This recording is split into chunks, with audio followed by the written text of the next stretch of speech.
Bismillahir Rahmanir Rahim. Regarding Islamic worship rituals, the misconception I'd like to bring into discussion today relates to the atonement of breaking a fast intentionally. Now, it is generally understood that there is a certain prescribed atonement of the fast if one breaks the fast intentionally, and that atonement is described by the Prophet Muhammad ﷺ in one of his narratives. As I'll explain later on, it is absolutely apparent from the narrative that whatever was prescribed as a suggestion, keeping in view the capacity of a person. So therefore, one must not take this to be a directive of the Sharia at all. What can be derived or adduced from this narrative is that obviously a person, if he has done such a thing, that then obviously this is a very, very big and a very grave error that he has done if he has intentionally broken his fast. But nothing is prescribed in this regard for atonement. What can be adduced from a narrative of the Prophet, which I'm just going to describe before you, is that a person should impose a certain penalty on him. It could be of the nature of fasting in the way of God, it could be feeding people, it could be spending on other people, it could be any good work which can be of benefit to one's own self or to others. Now, the narrative on which this whole prescription has been made by people is that there was a person once who came to the Prophet Muhammad ﷺ in his times, and he said that he has done something very bad and that he is ruined. So the Prophet asked him what has happened. So he said that he had intentionally broken the fast, and he had done that by going near his wife and having intercourse with her. So he needed to atone for that.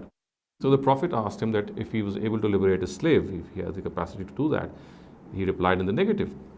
So the Prophet again asked that would he be able to fast for 60 days or 2 consecutive months. Obviously he said that he was not in a position to do that.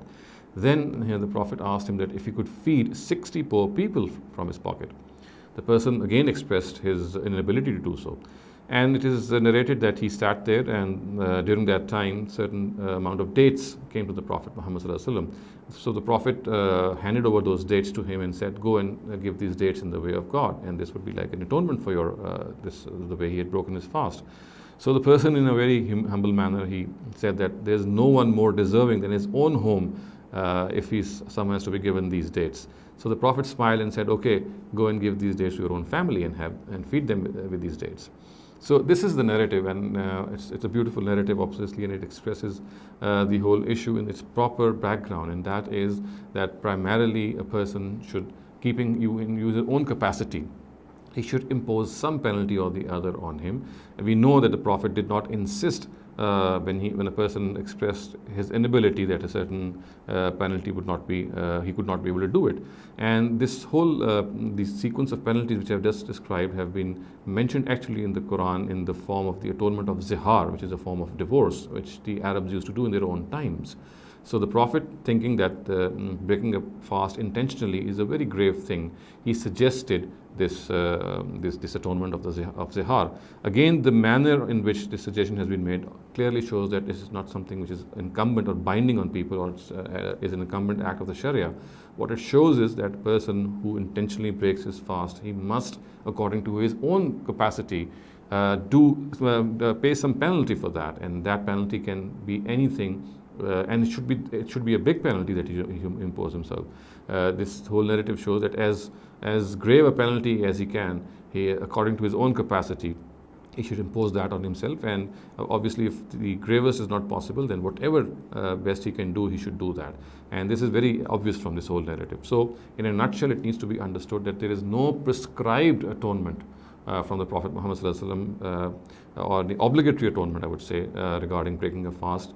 It's basically what we can derive from his act or his practice is that he wanted people who break fast intentionally, that they should impose some heavy penalty or fine in the form of any act of worship, so that they would realize that they have done something very grave. أقول قولي هذا واستغفر الله لي ولكم ولسائر المسلمين والمسلمات.